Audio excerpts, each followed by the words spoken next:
So I just want us, as we begin this ceremony, to imagine, if you will, that we have the ability to create something that's pretty magical and pretty powerful in here. But I can't do it alone, nor can you do it alone. But when we do it together and we call God in, look out. Put the seatbelts on. So I want you just to join me for a second, if you will. And I just want to imagine, if you will, inviting in the light of God to come down and just imagine this. Use your imagination, whatever that looks like for you. Coming down and filling this space. And just imagine this light is creating an energy vortex that's going to allow us, as we spend this time together, to take away all the thoughts, all the ideas, all the things that we want to release and let go of. And we're going to create this space. And I just want you to imagine that we're literally going to be held by the hands of God as we go throughout the service. So whatever that means for you, whatever that looks like for you, whatever that sounds like for you, smells like for you, tastes like for you, I want you to imagine that this is real. This is happening. We are really going to let go of and put in the hands of God whatever it is that you want to let go of. And so I just wanted to start this service by welcoming in the light. All the angels, the archangels, the helpers, the masters, the ascended masters, all the elements, all of the elders, Mother Earth, Father Sky. We invite you into this space to create a holy, sacred ground. We open up the space. We welcome you in. Those that serve the light, may you come in now and join us for the service. Thank you, Spirit. Thank you, thank you. And what I want to do now, if we can, I'm going to actually have the ushers come forward, and we're not going to start this for a minute. So, no, you can come up now. I'm sorry. My brain is going, you know what I'm blaming this on? Tim made some coffee this morning. Oh my God. Wow. Anyways, so we're going to actually start the process of the burning bowl probably in about, 20 minutes or so.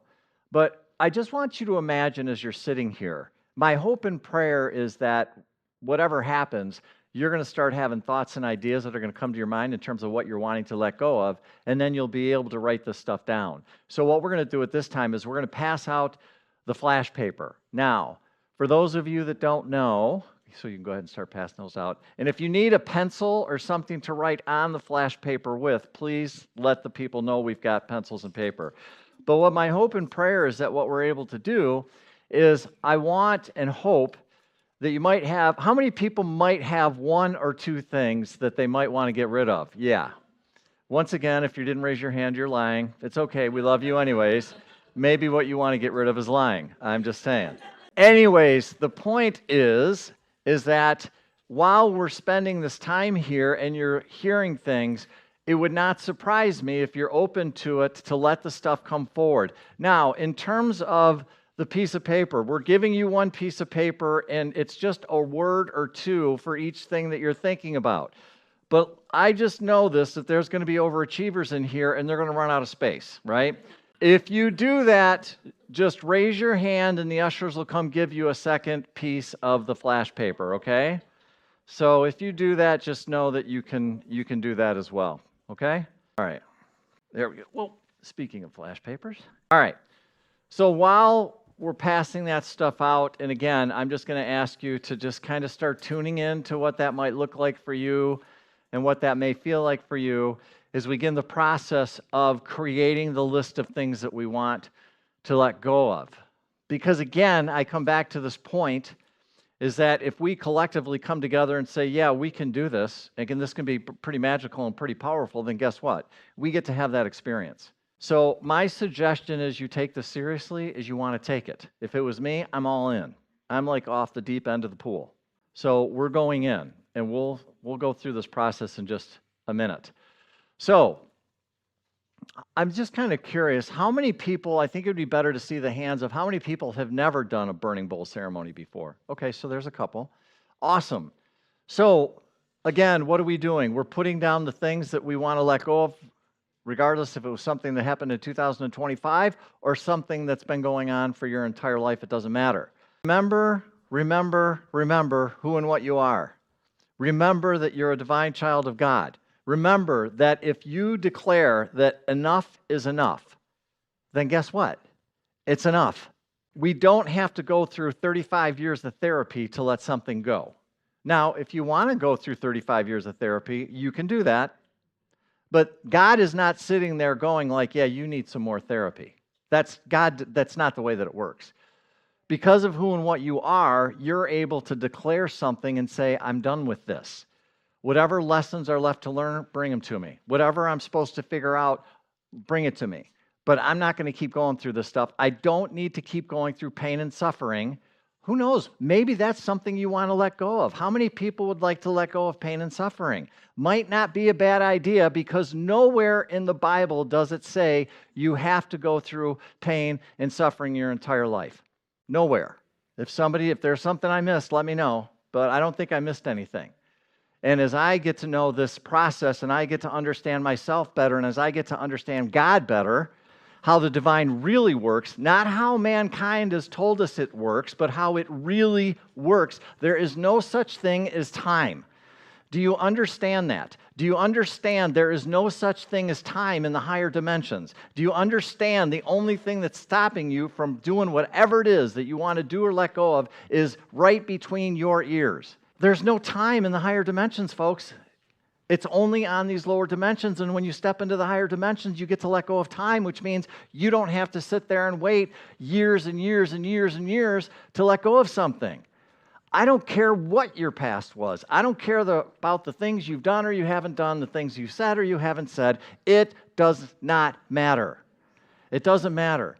So what I'm telling you is you have the real ability to stand in your divinity, in this moment, in the service, right here and right now, and say, enough is enough. I'm done with this. I'm letting it go. And that's what we have the power together to do individually. And guess what? If you're really feeling chipper and you had one of Tim's cups of coffee, maybe what you could do is even do it on a collective basis. How many people would like to stop the absolute insanity that's going on this planet right now? I don't know about you, and although I can see it as being perfect, I understand there's things that need to happen in order for us to heal collectively. But what I'm telling you is you even have the ability, we even have the ability to change things collectively. How cool is that? You can do it. Now, I'm going to suggest you start with yourself first, because let's face it, if you can't handle it by yourself, it's probably not going to be a lot of help to the collective. So start with yourself first, but then collectively. If you're feeling extremely good this morning, there are things we can let go of collectively. If you need another piece of paper to let go of stuff collectively, raise your hand and we'll get you another piece of paper. Okay? So we can really take this from two different options, or two different perspectives, right? So again, the burning bowl. What's it about? It's about letting go. And next week we'll do the white stone ceremony. So remember, this is a process, and the first thing we do is that we try to accept more good into our lives so that, in a sense, what happens is we're moving stuff, the old stuff out to do what? To make room for the new. That's what we want to do. It's kind of like going in and looking in your closet and going, oh, dear God, I don't need all those clothes. So what do they say metaphysically to do? Empty your closet. So just imagine this. Metaphorically, what we're saying is, hey, folks, it's time to empty your closet. Let's empty it. Why? So that we can make room for the new. So let's do that together, right? And that can include, by the way, don't just think physically, think what? Mentally, spiritually, emotionally. So what is it you want to do? What do you want to let go of? Mentally, spiritually, emotionally, physically. What do you want to let go of? And let that be the thing. And as we continue to go through this until we get started, as stuff comes into your mind, just make a little note on the piece of paper, make a little note on the piece of paper, make a little note on the piece of paper. If you need another piece of paper, let us know, let us know, let us know. Because we want to release this stuff so that we can move on, right? Because if you don't do then, that what happens is, in a sense, it's going to sound funny, but it's true, you can become spiritually constipated. Anybody ever feel spiritually constipated? It's not fun. It's not, but I've been there, so I know what that feels like. It's not a lot of fun. It's not funny to feel emotionally constipated, mentally constipated, physically, well, we don't even go there. But it's the same thing on all the different levels. So as you're sitting there thinking about what do you want to let go of, I'm going to challenge you to think of more than just the spiritual, mentally, emotionally, all the things. Keep writing it down, keep writing it down, keep raising your hand, keep raising your hand. This is kind of a different type of a thing. Let the process go. Open yourself up. Ask your spirit, what is it that I can let go? What would feel really good to you to be like, I'm done with this? And I'm going to really push you here. I'm really going to poke you, cajole you into understanding. You really can do this. You can. I don't care how many times you've tried before. I don't. Nor does God. God doesn't care. If you've tried to do something or let go of something or change something 100 times, it doesn't matter. I say this often, that maybe it's not the first time, maybe it's not the second time, maybe it's not the 100th time, maybe it's the 532nd time that it finally sticks. But you know what? You're worth it. So it's okay if you've got to do this over and over and over again. It's okay. I know, Mike, but I've been dealing with this for the last 20 years. It's okay. Maybe this is a time. Maybe this is your metaphorical 532nd time and it finally sticks, right? So just start thinking about what it is that you're wanting to let go of. Now, for those of you that have been with us over the last couple of years, it has become a tradition in our community. And what it is, it's a story of the Wemicks that I want to share with you. The Wemicks were very small wooden people. Each of the wooden people was carved by a woodmaker named Eli. His workshop sat on a hill overlooking their village. Every Wemick was different. Some had big noses, others had large eyes, some were tall, others were short. Some wore hats, others wore coats, but all were made by the same carver and all lived in the village. And all day, every day, the Wemicks did the same thing. They gave each other stickers. Each Wemick had a box of golden stickers and a box of gray dot stickers. Up and down the streets, all over the city, people could be seen sticking stars and dots on one another. The pretty ones, those with smooth wood and fine paint, always got the golden stickers. But if the wood was rough or the paint chipped, the Wemicks gave gray dots. The talented ones got stars too. Some could lift big sticks high above their heads or jump over tall boxes. Still others knew big words or could sing very pretty songs. Everyone gave them stars. Some Wemicks had stars all over them. Every time they got a star, it made them feel so good that they did something else and got another star. Others, though, could do little, and they got dots. Punchinello was one of these. He tried to jump high like the others, but he always fell. And when he fell, the others would gather around, and they would give him dots. Sometimes when he fell, it would scar his wood, so the people would give him more dots. After a while, he had so many dots that he didn't want to go outside. He was afraid he would do something dumb, such as forget his hat or step in the water, and then people would give him another dot. In fact, he had so many gray dots that some people would come up and give him one for no reason at all. He deserves lots of dots, the wooden people would agree with one another. He's not a good wooden person. After a while, Punchinello started to believe them. I'm not a good Wemick, he would say. I'm stupid, I'm clumsy, I'm ugly. A few times he went outside, he hung around other Wemicks who had lots of dots. He felt better around them. One day he met a Wemick who was unlike any he had ever met. She had no dots or stars. She was just wooden. Her name was Lulia. It wasn't that people didn't try to give her stickers. It's just that the stickers didn't stick. Some admired Lulia for not having dots, so they would run up and they'd give her a star, but even the star would fall off. Some would look down on her for having no stars, so they would give her a dot, but it wouldn't stay either. That's the way I want it to be, thought Punchinello. I don't want anyone's marks. So he asked the stickerless Wemick how she did it. Well, it's easy, Lulia responded. Every day I go see Eli. Eli? Yes, Eli, the wood carver.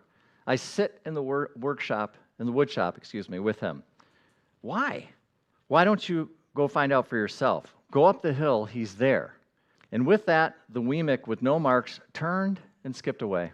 But he won't want to see me, Punchinello cried out.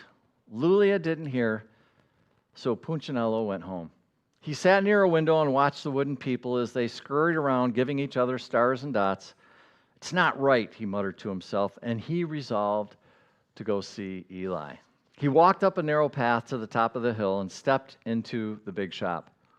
His wooden eyes widened at the size of everything. The stool was as tall as he was. He had to stretch on his tippy toes to see the top of the workbench. A hammer was as long as his arm. Puccinello's swallowed hard. I'm not staying here. And he turned to leave, and then he heard his name. Puccinello. The voice was deep and strong. And Puccinello stopped. Puccinello, how good to see you. Come, let me have a look at you. Puccinello turned slowly and looked at the large, bearded craftsman. You know my name? The little Wemmick asked. Of course I do. I made you. Eli stooped down and picked him up and set him on a bench. The maker spoke thoughtful as he inspected the gray circles. Looks like you've been given some bad marks. I didn't mean to get them. I really tried hard, said Puccinello. Oh, my dear son, you don't have to defend yourself to me. I don't care what the other Wemmicks think of you. You don't? No, and you shouldn't either. Who are they to give stars or dots? They're Wemmicks, just like you. What they think doesn't matter, Puccinello. All that matters is what I think. And you know what? I think you're pretty special. Puccinello laughed. Me? Special? Why, I can't walk fast. I can't jump. My paint is peeling. Why do I matter to you? Eli looked at Puccinello, slowly put his hand on those small wooden shoulders, and spoke very slowly. Because you're mine. That's why you matter to me. Every day I've been hoping you'd come. I came because I met somebody who had no marks. I know. She told me about you. Why don't the stickers stay on her? Because, Puccinello, she has decided that what I think is more important than what they think. Always remember this. The stickers only stick if you let them. What? The stickers only stick if they matter to you. The more you trust my love, the less you will care about stickers. I'm not sure I understand, said Puccinello. Oh, you will, but it'll take time because you've got a lot of marks. For now, just come to see me every day and let me remind you how much that I care. Eli lifted Puccinello off the bench and set him on the ground. Remember, Eli said as the Wemmick walked out the door, you are special to me because I made you, and I don't make mistakes. Puccinello didn't stop, but in his heart he thought, I think he really means it. And when he did, the very first dot fell to the ground. I love that story. I love who Eli really represents, which is God. I love who Puccinello really represents, which is us, right? Because when you think about it, how many dots have we picked up in our lives? How many? For some, not too many, but for some of us, we got covered with dots, and we had a hard time letting go of them. Often, we are even unaware of these dots. We don't even know that we have them because they're stuck back in our subconscious minds, but they still play out every single day because that pattern, that thought, that belief that you have about who and what you are, about who and what God is, or how it's supposed to work, or what it's supposed to look like, has been so deeply ingrained and programmed into our mind, it's mind-blowing to think that maybe this could actually be a little bit different. Maybe you really are loved. Maybe you just had to come down here and figure a few things out before you were able to really step into your power. And the process that you went through, although it was tough and difficult and hard, was exactly what your soul wanted to learn when you came down through this lifetime. And maybe if you could just get off your back and forgive yourself, not even forgive yourself, how about honoring the path that you took? Because I promise you, if I were to sit down with each and every one of you, you probably have gone through some pretty difficult things. We all have. What if we could just acknowledge and accept that? Instead of beating ourselves up and saying, oh, that shouldn't have happened, or I shouldn't have done this, or this, that, or the other thing. And just accept our own journey and get off our back and make it okay. And do something really, really, really unique, which is to absolutely fall head over heels in love with yourself and honor yourself and trust yourself and believe in yourself and know yourself to be exactly what God, exactly what Eli knows about you. And that is that you're a beautiful child of God. You're one with that. We come down here and basically we are taught who and what we are by other people. I share this with you all the time. And we buy it hook, line, and sinker. And maybe this is the year when you finally go, I think I want to start a different story. I think I want to start telling myself the true story. I want to start telling myself that I am a beloved child of God. I want to start telling myself that I came down here for a few reasons, and that actually I'm doing that right now. And actually, there hasn't been one moment in my life where I screwed up. I just had to go through a few things to learn a few things about myself, about who and what I am, about who and what God is. And so, therefore, I really didn't screw anything up. I was just learning. And when we learn, guess what? That means we make mistakes. But mistakes don't mean that we are damned to an eternity of hell or a lifetime of hell because we've made some mistakes. That is not ever what God set up, ever for you. Yeah, because that stuff can sound like, well, when am I going to figure it out? When are you finally going to get it right? What's wrong with you? And it goes on and on and on. And what I'm saying is, could we just come together and say enough is enough? Can we just finally stand here and say it's time to let this go? Can we stand in our power as a community, as an individual, and say it's time? It's really time. Because if we all do that together, then we all get to go out there and make a difference and really change, not only help and support each other, but we also get to do it collectively. That, to me, is the whole reason of doing all this work, is so that we can help each other, so we can support each other and others who are going to be walking in those doors and are going to need somebody to hold them and help them as they go through the transition that my belief is, I don't know, everybody in this room is going through.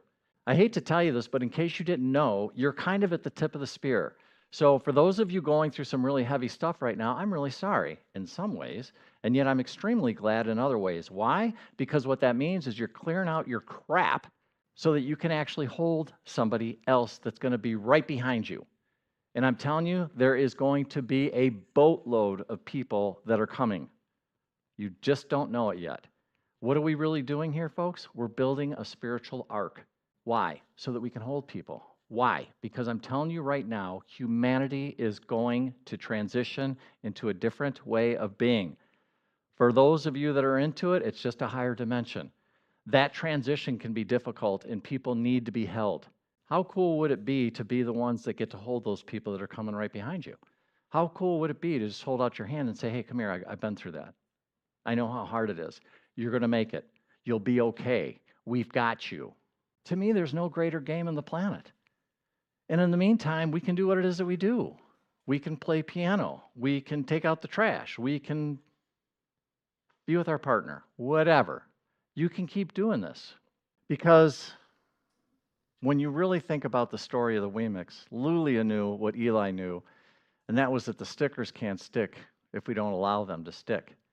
Today, as we sit here and do the Burning Bowl ceremony, you can make a new decision. Brand new decision right here. But in order to do that, you need to take yourself off the hook. In other words, you start this process off with letting go, forgiving yourself, forgiving other people. And we remember, really remember what God has said all along. Always remember, the stickers only stick if you let them. The more you trust my love, the less you care about the stickers. All that matters is what I think, and I think you're pretty special. You are special because I made you, and I don't make mistakes. God didn't make a mistake. God actually she wanted to have the experience of you, so you were created by God to go be you.